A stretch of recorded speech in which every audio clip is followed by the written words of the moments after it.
নেতা হইতে হইলে সাহস লাগবে না? নেতারে বাঁচানোর জন্য কর্মীরা দৌড়াইতেছে সামনে, নেতা যদি ছোটে পেছনে, তাহলে হবে? তাহলে তো তাকে নেতা বলা যায় না। কি বলেন? নেতার তো হি শুড বি কারেজাস, তার সাহসী হইতে হবে, দুর্দান্ত সাহস থাকতে হবে তার। রাসূল সাল্লাল্লাহু আলাইহি ওয়াসাল্লামের এরকম দুর্দান্ত সাহস ছিল, অত্যন্ত সাহসিকতার অধিকারী তিনি ছিলেন। এবং এই লিডারশিপ ট্রেটটা খুবই জরুরি, এটাকে বলে mother skill. Courage is a mother skill, এটাই সব। এই হিম্মত লাগবে। আর রাজুলু যু হিম্মা ইউহিল উম্মাহ, যার হিম্মত আছে সেই জাতিকে জাগাতে পারে, ঠিক কিনা? এই যে আমাদের কাছে তো উদাহরণ একেবারে হাতের কাছেই, এই যে 5 আগস্টে, এই যে জুলাই আপরাইজিং, যদি কারেজ না থাকতো আমাদের তরুণদের, আমাদের জেনজিদের, তাহলে এই পরিবর্তন কি আমরা দেখতে পেতাম? না। আমি গল্প শুনছিলাম যে এই চট্টগ্রাম বিশ্ববিদ্যালয় থেকে 2 জন শহীদ হয়েছে। আল্লাহ তাদের কবরগুলোকে তুমি জান্নাতে টুকরা বানিয়ে দাও। এই যে আমাদের তরুণরা তাজা রক্ত দিয়ে একটা চেঞ্জ এনেছে, পরিবর্তন, এটা তো কারেজ, তাদের সাহসিকতার বহিঃপ্রকাশ, ঠিক কিনা? এটা লাগবে। কেউ যদি লিড দিতে চায়, লিডার হতে চায়, তার এটা লাগবে, মাস্ট। রাসূল সাল্লাল্লাহু আলাইহি ওয়াসাল্লাম অত্যন্ত সাহসী ছিলেন। দুই একটা উদাহরণ আমরা সিরাত থেকে দেখি। একবার মদিনাতে রাত্রিবেলা বিকট একটা আওয়াজ হলো, বিকট এত আওয়াজ, সবাই ঘুম থেকে জেগে গেল। ঘুম থেকে জেগে সবাই হতভম্ব, কিরে এত আওয়াজ তো মদিনাতে কখনো শুনি না। ঘটনা কি? কেউ ঘোড়া নিয়ে, কেউ উট নিয়ে, কেউ খচ্চর নিয়ে, কেউ এমনি খালি পায়ে ছুটতে আরম্ভ করলো আওয়াজের দিকে, দেখি যাই কোথায় কি হলো।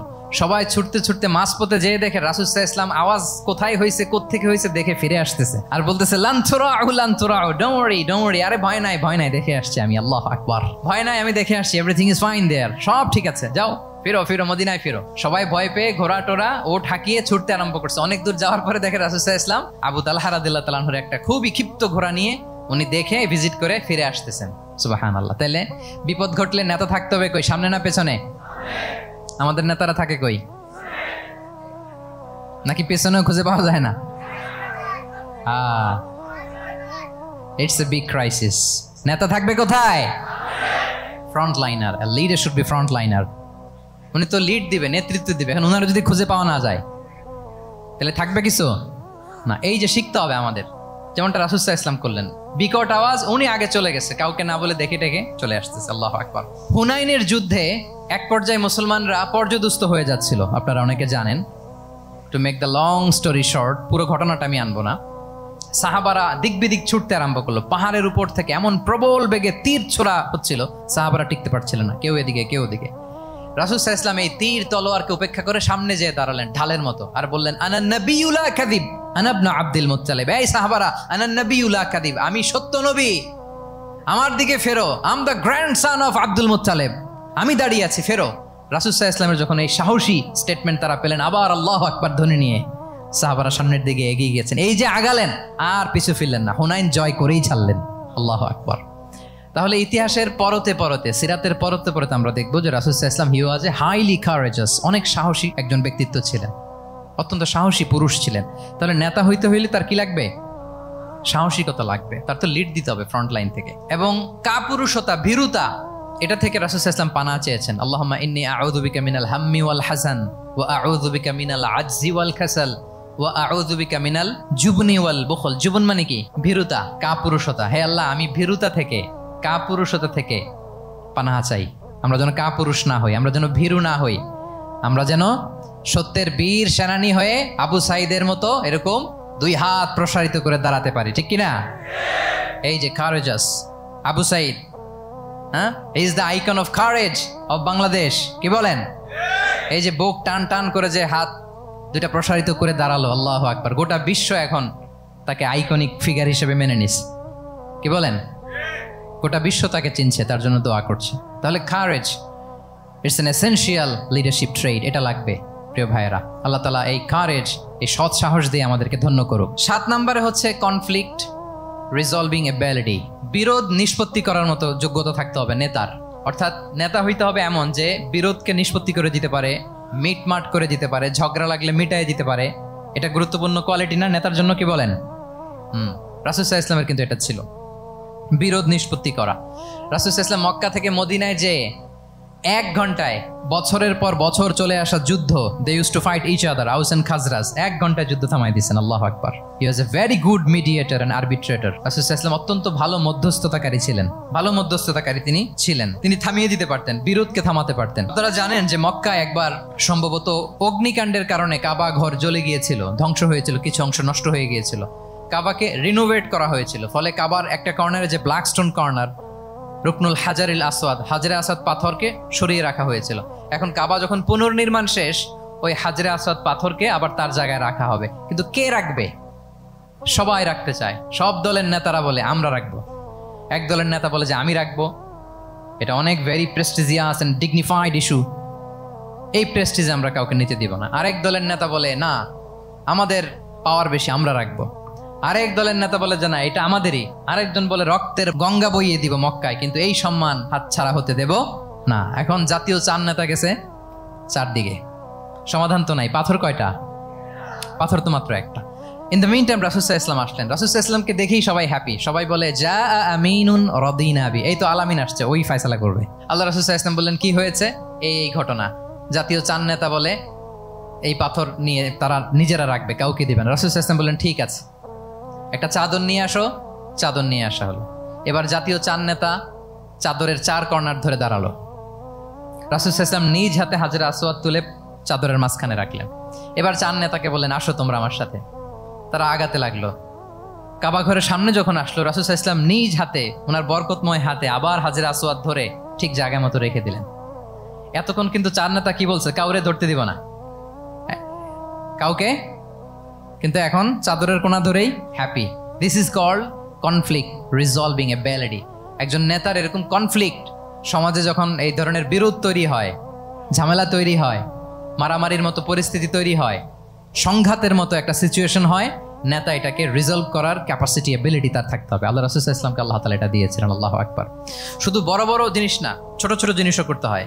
লেটস সে নিজ দলের নেতাকর্মীদের মধ্যে মারামারি, নিজ দেশের ভেতরে মারামারি, দেশের সাথে প্রতিবেশী দেশের বিরোধ, রিজিওনাল সুপার পাওয়ার হলে আশেপাশের অনেকগুলো দেশের মধ্যে বিরোধ, আপনাকে নেতা হয়ে এগুলো মিটমাট করে দিতে হবে। সুপার পাওয়ার যদি হয়ে যান, গোটা বিশ্বের যেখানে ঝামেলা লাগে, দেখেন না বড় বড় মোড়লরা কি করে? ওই কাতারে বসে বসে ওই আফগানিস্তান, তারপর ওই ইসরায়েল, কাতার মিলাই দিচ্ছে, দেখেন না এগুলো নিউজে আপনারা?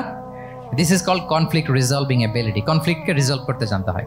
রাসূল সাল্লাল্লাহু আলাইহি ওয়াসাল্লাম এরকম রাষ্ট্রীয় পর্যায়ে, বড় বড় সামাজিক পর্যায়ে, এমনকি ফ্যামিলি অ্যাফেয়ার্সের মধ্যে যত বিরোধ লাগতো, রাসূল সাল্লাল্লাহু আলাইহি ওয়াসাল্লাম মিলাই দিতেন। আল্লাহু আকবার। ফ্যামিলি কাউন্সিলিং, এজন্য প্রত্যেক ইমাম খতিবদের এই কাউন্সিলিং এর উপর ট্রেনিং নেওয়া দরকার। আমাদের পরিবারগুলো ভেঙে যাচ্ছে, পরিবারগুলো কি হচ্ছে? ভেঙে যাচ্ছে। আমি পশ্চিমা দেশে আমাদের অনেক স্কলারদের দেখেছি, যারা ইমাম এবং খতিব, তাদের আলাদা করে উইকলি 7 ঘন্টা 8 ঘন্টা 10 ঘন্টা এরকম রাখতে হয় ফ্যামিলি কাউন্সিলিং এর জন্য। যাদের মধ্যে বিরোধ, হাজব্যান্ড ওয়াইফের ঝামেলা চলতেছে, উনি কাউন্সিলিং করে। এটা খুব জরুরি। আল্লাহ রাসূল সাল্লাল্লাহু আলাইহি ওয়াসাল্লাম এটা করতেন, সাহাবাদের মধ্যে করতেন, ইভেন নিজের স্ত্রীদের মধ্যেও করতেন। সহিহ বুখারীতে এসেছে, ওনার স্ত্রীদের মধ্যে 2টা গ্রুপ ছিল। পজিটিভলি নেন, 2টা গ্রুপ, আবার এটা ওই গ্রুপ মনে করেন না। অর্থাৎ মানবিক কারণে সামান্য যে জেলাসি থাকে এক স্ত্রীর সাথে আরেক স্ত্রীর, এটা তো খুব স্বাভাবিক। ওই ওনাদের মধ্যে একসাথে তো এট এ টাইমে খুব সম্ভবত 9 জন স্ত্রী বেঁচে ছিলেন। হাফসা রাদিয়াল্লাহু তাআলা আনহাকে কেন্দ্র করে একটা গ্রুপ, আয়েশা রাদিয়াল্লাহু তাআলা আনহাকে কেন্দ্র করে একটা গ্রুপ। তাদের মধ্যে অনেক কথাবার্তা, কিছু মানবিক কারণে যেগুলো হয়, এটা কিন্তু ছিল। রাসূল সাল্লাল্লাহু আলাইহি ওয়াসাল্লাম প্রায় ওনাদেরকে নিয়ে বসে এগুলো রিজলভ করে দিতেন। ওনার নিজের কন্যা ফাতেমা রাদিয়াল্লাহু তাআলা আনহার সাথে আলী রাদিয়াল্লাহু তাআলা আনহার যদি মনোমালিন্যের ঘটনা ঘটতো, এগুলো উনি রিজলভ করে দিতেন। এবং খুব কাছাকাছি ছিল কিন্তু ঘর। যারা মদিনায় মাআরিদুস সিরান নাবাবিয়া ওগুলোতে গিয়েছেন, দেখবেন যে রাসূল সাল্লাল্লাহু আলাইহি ওয়াসাল্লামের ঘরের পাশে অন্যান্য স্ত্রীদের ঘরগুলো একটার পর একটা পাশেই ফাতেমা রাদিয়াল্লাহু তাআলা আনহার ঘর। একবার তিনি দুপুরবেলা ফাতেমা রাদিয়াল্লাহু তাআলা আনহার ঘরে গেলেন, যে দেখেন যে ঘরে আলী রাদিয়াল্লাহু তাআলা আনহু নেই। তো জিজ্ঞেস করলেন যে আইনা ইবনু আম্মি, কোথায় আলী কোথায়? তো বললেন যে কানা বাইনি ওয়া বাইনাহু শাই, আমাদের মধ্যে একটু ঝগড়াঝাটি হয়েছে, আর কি মনোমালিন্য হয়েছে। ফাগাদাবানি, উনি একটু রেগে গেছেন আমার উপর। ফাখারাজা ফালাম ইয়াকিল ইনদি, প্রত্যেকদিন খাওয়ার পরে তো এখানেই কাইলুলা করে, আজকের ঘরে কাইলুলা করে নাই, কই যেন চলে গেছে। তো কোথায় গেল? রাসূল সাল্লাল্লাহু আলাইহি ওয়াসাল্লাম লোক পাঠালো, খুঁজে দেখো আলী কোথায়। আলী রাদিয়াল্লাহু তাআলা আনহু উনি মনের কষ্ট নিয়ে মসজিদে নববীর মধ্যে শুয়ে আছেন। রাসূল সাল্লাল্লাহু আলাইহি ওয়াসাল্লাম খুঁজতে খুঁজতে মসজিদে নববীর ভেতরে গেলেন, দেখলেন যে উনি যে শুয়ে আছে, ওনার গায়ের জামাটা এক পাশে পড়ে আছে, আর বালুর মধ্যে ওনার শরীর পড়ে আছে। তো উনি ডাকলেন, কুম ইয়া আবা তুরাব, কুম ইয়া আবা তুরাব, হে বালির বাবা আলী, বালির বাবা আলী ওঠো ওঠো। মজা করে বললেন যে ইয়া আবা তুরাব, যেহেতু বালি লেগে আছে গায়ে, বালির বাবা আলী ওঠো। ওখান থেকে ধরে এনে ফাতেমা রাদিয়াল্লাহু তাআলা আনহার কাছে নিয়ে আসে, দুইজনকে পাশে বসিয়ে এই যে আবার মিটমাট। এটা ছিল রাসূল সাল্লাল্লাহু আলাইহি ওয়াসাল্লামের ডেইলি বেসিসে একটা অ্যাক্টিভিটি। কনফ্লিক্ট তিনি রিজলভ করে দিতেন। সহিহ বুখারীতে একটা অধ্যায় আছে, কিতাবুস সুলহি ফিল বুখারীতে আছে কিতাবুস সুলহ, এটার নাম, অধ্যায়টার নাম হচ্ছে কিতাবুস সুলহ, মানে মীমাংসা করে দেওয়ার অধ্যায়। একটা পরিচ্ছেদ আছে, পরিচ্ছেদের নাম হচ্ছে বাবু কওলিল ইমামি লি আসহাবিহি ইযহাবু বিনা নুসলিহ বাইনাহুম। রাসূল ইসলাম প্রায় বলতেন যে আমাকে নিয়ে যাও, আমি মিলাই দিব। ঝগড়া ঝাঁটি মারামারির কথা শুনলে রাসূল ইসলামের বিখ্যাত ডায়লগ এটা। উনি বলতেন, আরে ঝগড়া ইযহাবু বিনা, আমি আছি না, আমার নিয়ে যাও, আমি মিলাই দিব। আমাকে নিয়ে যাও, আমি সংশোধন করে দিব। আল্লাহু আকবার। তাহলে কনফ্লিক্ট রিজলভিং এবিলিটি এটা একজন নেতার থাকা চাই। 8 নম্বরে হচ্ছে visionary. A leader should be futuristic. সময়ের আগে চলতে পারা, এটা নেতার কাজ। He should see beyond the boundary, out of the box.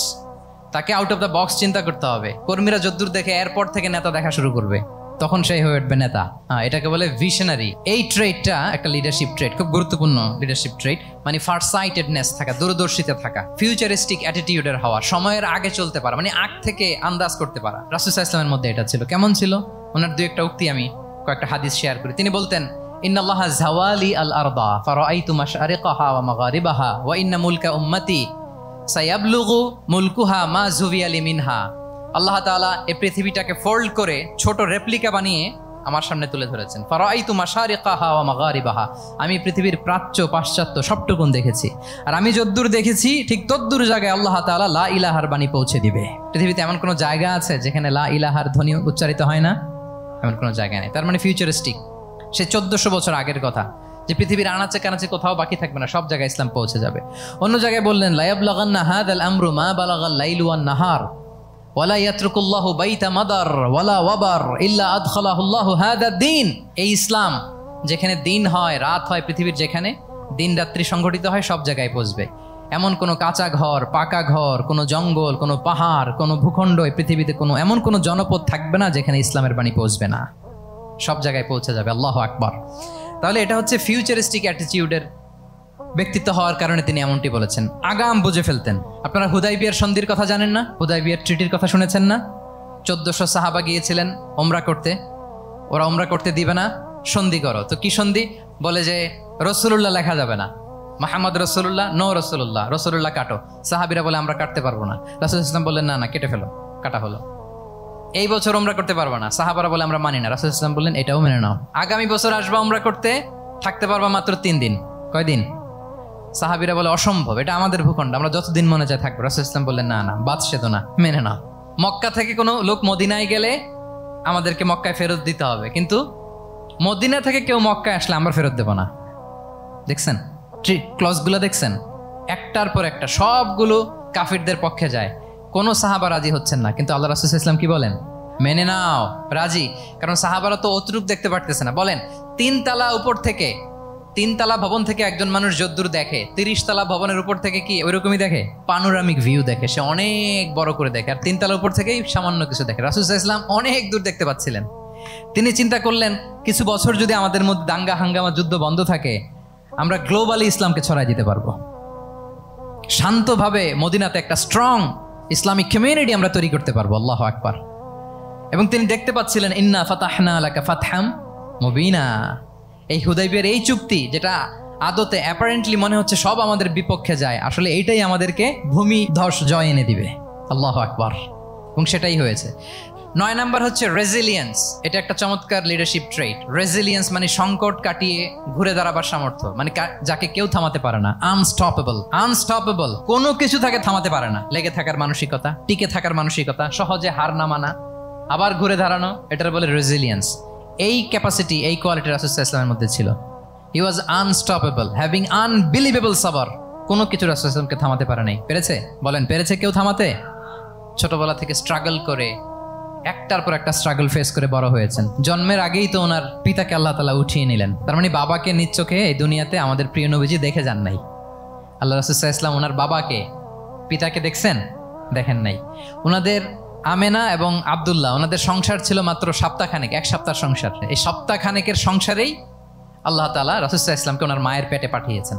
Abdullah চলে গেলেন ব্যবসায়, ফিরে আসার পথে ওখানেই মারা গেলেন, ইয়াসরিবে। তার মানে জন্মের আগেই বাবাকে হারালেন, ইয়াতিম হয়ে দুনিয়াতে আসলেন। এরপরে মাকে হারালেন, এরপরে দাদাকে হারালেন, এরপরে চাচাকে হারালেন। Physically, mentally torture, emotionally traumatise করার যত ধরন আছে কাফিররা করেছে, কোনো কিছু রাসূল সাল্লাল্লাহু আলাইহি ওয়াসাল্লামকে থামাতে পেরেছে? ওনার লাইফ থ্রেট ছিল। হিজরতের রাতে তো আল্লাহ তাআলা বললেন, আজই যেতে হবে, না হলে হত্যার ষড়যন্ত্র হচ্ছে, ব্ল্যাক ম্যাজিক করা হয়েছে। রাসূল সাল্লাল্লাহু আলাইহি ওয়াসাল্লাম খাসির মাংস, খাসির যে বাজুর মাংস, এটা পছন্দ করতেন। খাইবারে এক ইহুদি নারী এই খাসির মাংসের মধ্যে বিষ মিশিয়ে, পয়জন দিয়ে রাসূল সাল্লাল্লাহু আলাইহি ওয়াসাল্লামকে খাইয়েছিল। হত্যার জন্য একটার পর একটা। বলেন রাসূল সাল্লাল্লাহু আলাইহি ওয়াসাল্লামের মিশন থেকে এক চুল পরিমাণ ওনাকে পেছনে নেওয়া গিয়েছে? He was unstoppable. This is called resilience. একজন নেতার মধ্যে এই রেজিলিয়েন্ট মানসিকতা থাকতে হবে যে আমাকে কেউ থামাইতে পারবে না, আমরা আমাদের মঞ্জিলে মকসুদে যাবই, এই মেন্টালিটি হইতে হবে। এটা হচ্ছে একটা লিডারশিপ ট্রেট, রেজিলিয়েন্ট। 10 নম্বরে হচ্ছে স্ট্র্যাটেজিক লিডারশিপ। নেতার কৌশলী হতে হয়। তার যে লক্ষ্য, মিশন, ভিশন, এটা সে সুকৌশলে আদায় করে নিবে। শুধু স্ট্র্যাটেজি নিয়ে, রাসূল সাল্লাল্লাহু আলাইহি ওয়াসাল্লামের স্ট্র্যাটেজি নিয়ে সুদীর্ঘ আলোচনা হতে পারে। আমি দুই একটা স্ট্র্যাটেজির কথা বলি, দুই একটা ওয়ার স্ট্র্যাটেজি। যুদ্ধের ময়দানে উনি কি স্ট্র্যাটেজি অবলম্বন করতেন দেখেন। উনি যুদ্ধের ডিস্ট্রাকশনকে, ক্যাজুয়ালিটি মিনিমাইজ করবার জন্য ওনার নির্দেশনা থাকতো, খবরদার কোনো নারীর গায়ে হাত তোলো না যুদ্ধের ময়দানে, শিশুর গায়ে হাত তোলো না, কোনো পাদ্রীর গায়ে হাত তোলো না, উপাসনারত যে সন্ন্যাসীরা আছে তাদের গায়ে হাত তোলো না, ওই এলাকার গবাদি পশুগুলোকে মেরো না, গাছপালা ধ্বংস করো না, যারা তোমাদের বিরুদ্ধে তলোয়ার ধরেনি তাদেরকে অ্যাটাক করো না। আল্লাহু আকবার, হোয়াট এ স্ট্র্যাটেজি! এবং যুদ্ধ চলাকালীন সময়ে সব সৈনিককে উনি এক জায়গায় মোতায়েন করতেন না, 5 ভাগে ভাগ করে নিতেন। ডান পাশে মাইমানা, বাম পাশে মাইসারা, সামনে হচ্ছে মুকাদ্দিমাতুল জাইশ, মাঝখানে কালব, পেছনে খালফ। এইভাবে 5টা ব্যাটালিয়নে ভাগ করে তারপরে তিনি যুদ্ধ পরিচালনা করতেন। What a war strategy! বদরের যুদ্ধে যখন পৌঁছলেন মদিনা থেকে 130 কিলোমিটার দূরে, দূরে আবসা দেখা যায়, মরিচিকার মধ্যে দেখা যায় ওই যে মুশরিকরা ওখানে আসছে, কিন্তু তারা কতজন এটা তো বোঝা যায় না। তো কিছু ছেলে এই মরুভূমিতে থাকে, ওদেরকে পানি সরবরাহ করে। এদেরকে রাসূল সাল্লাল্লাহু আলাইহি ওয়াসাল্লাম জিজ্ঞেস করলেন যে কুরাইশরা যে আসছে তারা সংখ্যায় কত, এটা না জানলে তো উনি ওনার ওয়ার স্ট্র্যাটেজি ঠিক করতে পারবেন না, যুদ্ধের কৌশল। তো এরা বলে নাহনু লা নাদরি, আমরা জানি না কত। এখন এটা কিভাবে তিনি বের করবেন? সংখ্যায় তারা কত এটা তো আমাকে ফাইন্ড আউট করতে হবে। রাসূল সাল্লাল্লাহু আলাইহি ওয়াসাল্লাম বলেন যে ওরা কি খায়? বলে যে প্রতিদিন ওট জবাই করে খায়। তো রাসূল সাল্লাল্লাহু আলাইহি ওয়াসাল্লাম বলেন যে প্রতিদিন কয়টা ওট লাগে? বলে যে ইয়াউমান তিসআন ওই ইয়াউমান আশরান। 2 দিন হয়েছে আসছে, তো প্রথম দিন দেখলাম 9টা জবাই করছে, আজকে দেখছি 10টা জবাই করছে। রাসূল সাল্লাল্লাহু আলাইহি ওয়াসাল্লাম বললেন ইদান আল কওমু মা বাইনা আত-তিসআমিয়া ওয়াল আলফ। তাহলে ওরা 900 থেকে 1000 এর মধ্যে। সুবহানাল্লাহ। এবার বলেন বদরের যুদ্ধে কুরাইশদের সংখ্যা ছিল কত? আল্লাহু আকবার, হোয়াট এ ওয়ার স্ট্র্যাটেজি! নমুনা দেখে বুঝে ফেলছেন কতজন তারা। এইভাবে রাসূল সাল্লাল্লাহু আলাইহি ওয়াসাল্লাম ওনার স্ট্র্যাটেজি নির্ধারণ করতেন। লোকেশন শেয়ার করতেন না। সুবহানাল্লাহ। কোথায় যাবেন বলতেন না, চলো চলো বলে ছুটতেছেন। কোথায় যাবেন উনি জানেন। অ্যাটাক করবেন এই দিকে, ডান দিকে। অ্যাটাক করবেন কোন দিকে? কিন্তু মদিনা থেকে বের হতেন বাম দিক দিয়ে। অ্যাটাক করবেন উত্তরে, মদিনা থেকে বের হতেন কোন দিক দিয়ে? দক্ষিণ দিক দিয়ে। যে রাতে হিজরত করবেন মদিনা উত্তর দিকে, উনি দক্ষিণ দিকে চলে গেছেন গারে সাউরে 3 দিন থেকে আগে, ওরা যাতে বুঝতে না পারে। সুবহানাল্লাহ। এটা ছিল রাসূল সাল্লাল্লাহু আলাইহি ওয়াসাল্লামের ওয়ার স্ট্র্যাটেজি। এবং সবাই যেই পথে মক্কা থেকে মদিনা যায় উনি কিন্তু ওই পথে যাননি। ক্যারাভেনগুলো, কাফেলাগুলো যেই পথে মক্কা থেকে মদিনা ইউজুয়াল রুট যেটা যাননি, সাওয়াহিলি পথে সাগরের পাশ দিয়ে স্পেশাল একজন গাইড ভাড়া করে তিনি গিয়েছেন। আল্লাহু আকবার। This is called strategy. তাহলে স্ট্র্যাটেজিক লিডারশিপ লাগবে। একজন নেতার স্ট্র্যাটেজিক প্ল্যানিং ঠিক করা লাগবে। এটা তাকে সামনের দিকে আগাতে অনেক সহায়তা করবে।